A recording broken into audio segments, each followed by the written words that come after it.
Hello, everyone. Welcome to Black Maroon Media. My name is Edson. Today, we're going to dive into the Assad family and its control over Syria.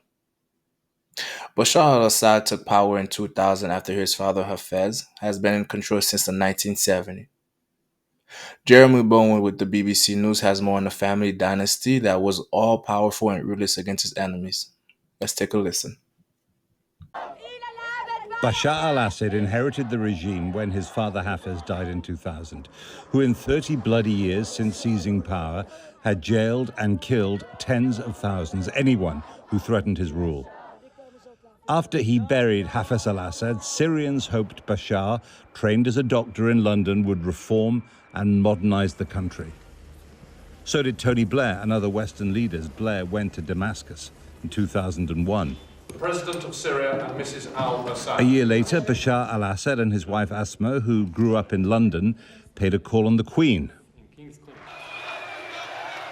Assad never delivered change, and even when thousands and then millions of Syrians demanded the fall of the regime after 2011, the year of the Arab uprisings, he might still have saved the country from war by embracing reform. But instead of that, Bashar al-Assad went to his rubber-stamped parliament in March 2011, declared foreigners were conspiring to destroy Syria, and effectively declared war on any Syrian who opposed him.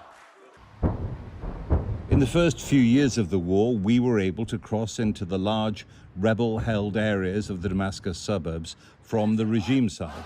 The rebels were in range of central Damascus but could never break through. The regime survived those years because some Syrians supported it in Damascus. These were Alawites from the same sect as the Assads. Despite their loyalty, Assad also needed Iran and the fighters of Lebanese Hezbollah.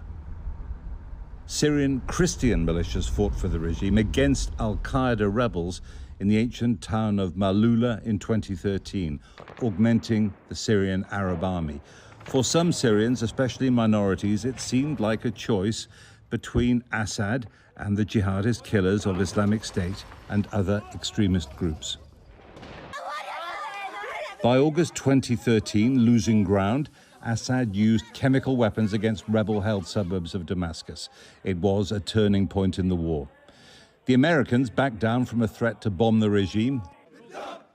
The Russians, sensing an opportunity, intervened to save it, and Assad believed he'd made the Americans blink first.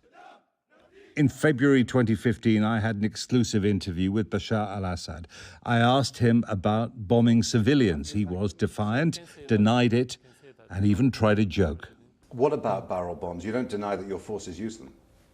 I know about the army. They use bullets, missiles, and bombs.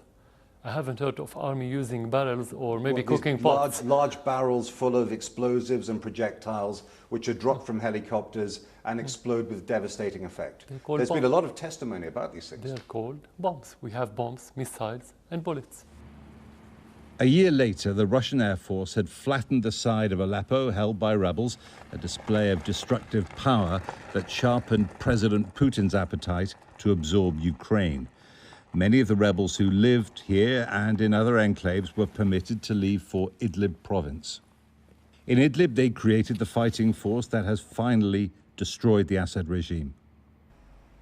In Saudi Arabia, in May last year, Bashar al-Assad was embraced by Crown Prince Mohammed bin Salman, the most powerful Arab leader, and readmitted to the Arab League.